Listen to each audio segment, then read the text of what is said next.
Hey folks, today is Friday, February 13th, 2026. As usual, my name is Jake Baldino, here to talk about all the video game news that has been going on this week. And it's pretty stacked with announcements from Sony's State of Play event, which dropped last night. So we're going to break down all the information for you here. Excuse me, but this is going to be a big, long rundown of stuff, but a lot of updates on existing games, but a lot of new game announcements. In terms of existing games, we got a new trailer for Pragmata.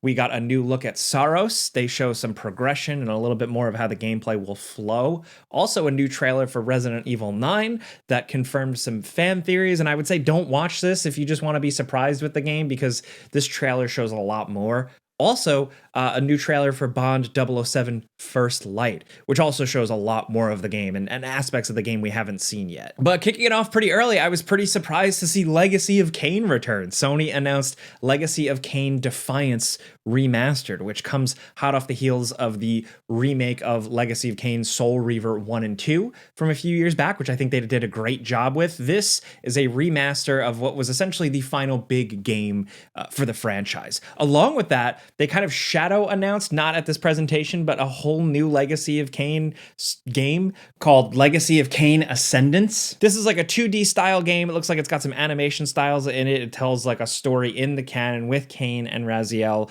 I'm not sure what to make of this one yet. I hope they don't half-ass it, but it is nice to see something in the franchise after all this time. Maybe they're testing the waters for more. I don't know. Also, a completely new game, Yako Shinobi Ops. This is coming in 2027. This is a studio apparently with some of the Tenchu people, and this is like top-down Tenchu strategy stealth. It looks early, but it looks really awesome. We also got a new updated version of Dead or Alive 6 called Dead or Alive 6 Last Round, re-releasing for PS5 with all the DLC and stuff, but that's coming in the summer. But they also teased a new Dead or Alive project in the works. Not too much more than that, though. Also, we got a full-on look at Control Resonant gameplay, and it looks awesome. The melee combat does look like it's shaping up to be pretty cool, even if it's a departure from Control 1. I like what they're doing here. The camera is a little bit more pulled back, but we also got to see like weird imagery and like cool blood and strange monsters, like the stuff we want from a Remedy game, as well as Gravity Rush style game mechanics where you're flipping around the world and kind of manipulating gravity. Really cool. Also, check out Crimson Moon. This is coming 2026, and this is kind of like a co-op action RPG from a smaller developer, Probably Monsters. We also got new gameplay for Beast of Reincarnation, more like Beast of what incarnation? Sorry, I need more coffee.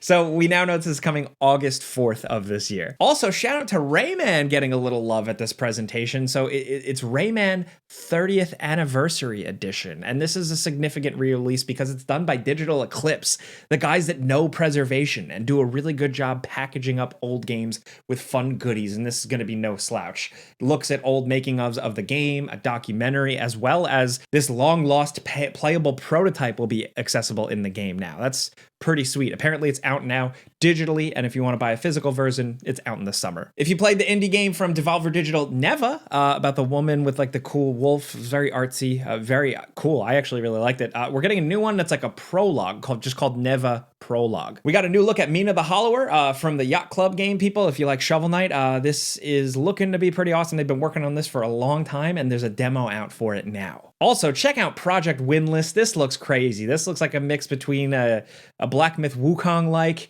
and maybe a bit of a, Dynasty Warriors. You play as this giant, badass, jacked chicken warrior, and you're just killing dudes. It's gory. It's over the top. It looks like a lot of fun, and it's something different. People always say like, oh, the games are all the same now. This is weird. I did not have this on my bingo card. Hopefully this shapes up to be something cool. We also got a new look and some gameplay for Star Wars Galactic Racer. Not only does the game look cool, right up my alley as an old school Star Wars fan and lover of Star Wars games in general, but also we got a tease at some pod racer stuff. We got to see what I was pretty sure was Sebulba's pod racer, as well as Ben Quadranaros, which is just, you love to see it. But for me, your resident favorite insufferable Metal Gear Solid fan, a lot of fans were predicting this, and it is true. Metal Gear Solid Master Collection Volume 2 is dropping, and it is going to feature Metal Gear Solid 4, Metal Gear Solid Peace Walker, as well as the Game Boy Color game, very underrated, Metal Gear Solid Ghost Babel. Along with that, they announced that Master Collection Volume 1 is getting updated with higher resolution versions of Metal Gear Solid 1 and Metal Gear Solid 3, which is great. But for this, the Master Collection Volume 2, it is a big deal because Metal Gear Solid 4 is finally out of PS3 jail, and I'm really, really excited for more people to finally play it. I know it's the weird one in the franchise, but it's got a special spot in my heart, so this is cool, and it's coming out this year. Also, they did a little crossover. Konami's also publishing a game called Darwin's Paradox. We've known about this for a while. Cool little octopus adventure game. I really like it. We got a new trailer, as well as there is a demo. Also, Konami did not stop. There was Castlevania Belmont's Curse. Good ass name for a full-on new Castlevania adventure. It's 2D, but it's from the people Evil Empire / Motion Twin, which is absolutely the people to be working on this type of game, and I have high hopes for it. Also, they teased an old Trevor Belmont, and that's pretty cool too. We also got a full reveal of Silent Hill Townfall, which is the Annapurna co-published Silent Hill game. This is a new character in a new spooky town, and it's first person. But it still feels like very Silent Hill-y. So I'm curious to see if they're going more for like a low-key first-person, kind of like the early stages of Resident Evil 7. That good survival horror stuff. Visually, sound effects-wise, all this looks on point. My concern is the story, but also the monsters. We need to see more of them. Are they gross enough? That's important. Konami also revealed a new JRPG called Rev Noir, or Rev.Noir. And they're just showing that they're back, man. Konami decided, like, they woke up, they're like, let's make money again. Let's make video games again. So far, so good, but I'm hoping they keep the streak going. As someone who's paid attention to gaming news for a long time, if you're like me, you know, it's a little hard to forgive Konami for all their past transgressions, but we'll see how this goes. Now, before we get back to the news, this video is sponsored by boot.dev. Look, new year, 2026, everybody's going to try and talk to you about learning a new skill, trying a new thing, but only one thing actually makes it addictive and fun and feels like a video game, and that's boot.dev. Look, if you're trying to learn any type of coding or programming, I genuinely think boot.dev is a great place to start. You can learn things like Python, SQL, Go through a really fun, hands-on learning experience that plays like an RPG. It's hands-on, so you learn by doing. You're building real projects, but it's all presented in a really great fashion. You earn EXP, you level up. If you mess up, you take a hit to your armor rating. There's potions, all that good stuff. There's community boss battles, leaderboards, and they just dropped Training Grounds, a kind of area where you can grind infinite challenges, so you can essentially get as much practice as you need before you keep going. You know, think about like honing your skills in a training room in a fighting game. So you can check it out, and if you're really interested, all you got to do is click the link in the description down below or head to boot.dev, and when you're there, use our code gameranx. There you'll get 25% off your entire first year on the annual plan. QR code screen on here again, that's boot.dev, and then when you're there, use code gameranx to get a whopping 25% off your entire first year on the annual plan. Check it out, have fun, and big thanks to boot.dev for sponsoring this video. Now back to the news. In other news, they're making a new John Wick game. I know we had John Wick Hex a few years back, but this is a full-on, and it is officially confirmed, third-person action game where you're playing as John Wick. Keanu Reeves' likeness, voice, the whole 9 yards is here. Apparently it is Saber Interactive, the folks behind the new Hellraiser, which is looking great, but also things like Space Marine 2. They get it. I really think they do, and I'm excited to see how this goes. Apparently they're working closely in hand with like Chad Stahelski and all the people involved with John Wick, and this is great. For me, this is like the shit I want, man. I love John Wick, so I am happy to have something like this to look forward to. I just hope they nail it. I hope they nail that gung fu feeling. But the fact that they're doing it third person, that's a good sign. That's a good start. Also, a new trailer for Marathon. Very cool, very over the top, and they announced that they're doing a server slam that people can access February 26th to March 2nd. Also, in terms of PlayStation Plus stuff, Time Crisis is coming to PS Plus Classics for me. That is very cool, personally. I love that. Also, Big Walk, a new look at this. This is still coming in 2026. Where is, just speaking of like weird little quirky indie games though, where is Little Devil Inside? What the hell happened to that game? Anyway, Marvel Token Fighting Souls. We got some X-Men gameplay. The game is shaping up to look great. I've loved the character designs and the character art they've been doing here. But also now we know that Danger is in the game, which is just like an underrated character conceptually. And I think it's cool to see them here. But a big surprise was they are remaking the original God of War trilogy. We don't know how, we don't know exactly like how they're going about it, but it has officially been announced that it is early in development. They got TC Carson back, the original voice of Kratos, to help announce it, which I love to see. I just really love the original God of Wars so much. I'm curious to see what they're going to do. What do you guys think? Do you think they're going to make them all more in line with God of War 2018 and that gameplay style? Or do you think maybe because God of War 3 is a fairly modern game, do you think they're going to kind of bring 1 and 2 up to the scale and fidelity and playability of the third one? I didn't think these games really needed to be remade. I'm also biased. Like, I play them often and I think they do pretty much hold up. But yeah, that's a thing. And PlayStation announced God of War Sons of Sparta. This is Kratos and his brother Deimos. Shout out to my people who played the PSP, PS Vita versions of God of War. This is from Mega Cat Studios, and it's this cool little adventure where it's like Kratos origins, young Kratos, different art style, different thing. But I'm just happy to play some cool Greek Spartan thing.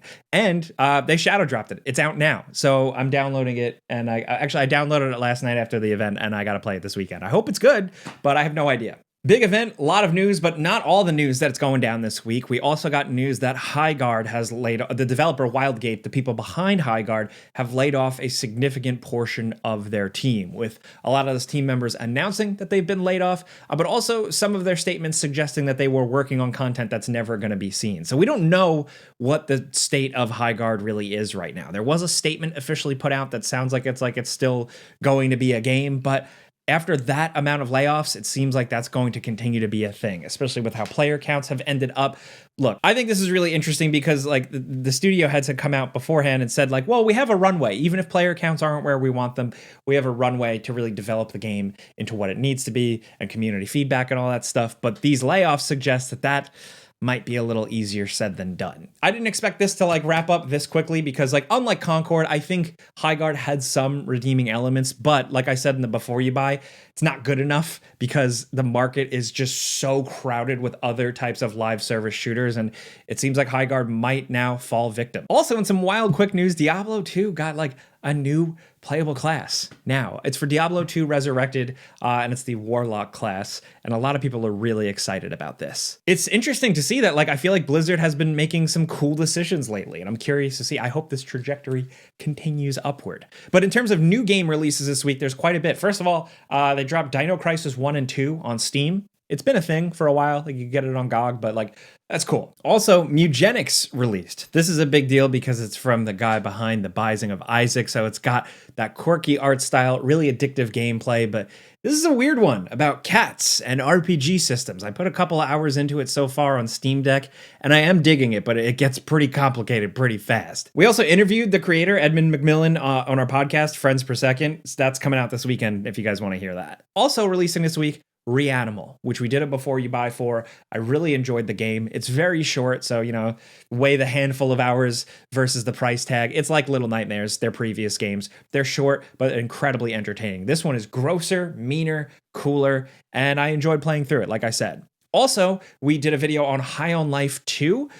Falcon and Eric behind the scenes really seemed to enjoy it, and I wasn't going to play it, but after seeing the skateboard gameplay, God, I feel like I got to play that. I feel like that's made for me. Also, Neo 3, in case you missed our before you buy for that is linked in the description down below if you're looking to get a little Souls-like action, as well as Romeo is a Dead Man, the newest game from Grasshopper Manufacturer and Suda51. I did the before you buy for this one, and it is a Suda game. It is weird. It is flawed. The gameplay is sometimes chopped up and not super fulfilling, but the presentation, the weird quirky story, some people will be able to forgive that stuff because just the creativity on display here is pretty cool. A surprising amount of games in February, a lot this week, a lot last week, and so let me know what you're currently playing. We always do a pinned comment. Sometimes it's a sponsored pinned comment, but like I always say, sorry to be a broken record, reply to that. Let us know what you're currently playing, new or old. It just helps for our research and our top 10s and stuff like that. We want to talk about the games that you guys are actually playing. But let me know what you think about all the news and stuff. Are you downloading Ghosts of Sparta and checking that out? I'm sorry, not Ghosts of Sparta, Sons of Sparta. What do you think about a God of War 3 remake? Also, did the Highguard news surprise you? Probably not, right? I expected a little bit longer, but yeah. Did you see the writing on the wall? Did you play it? let's talk. I'd love to hear some of your favorite things from the Sony State of Play announcement. There's probably at least one game that caught your eye, so let me know in the comments. Let's talk about any of this stuff down there. I'll be down in the comments as much as possible, but things get a little crazy, so you can find me on Twitter, Instagram, YouTube. Just search Jake Baldino, my other channel, anything like that. Go yell at me if you want. But thank you guys for being here. I've yapped enough today. Happy Friday. Have a good weekend. Be safe. Pizza's on me. See ya.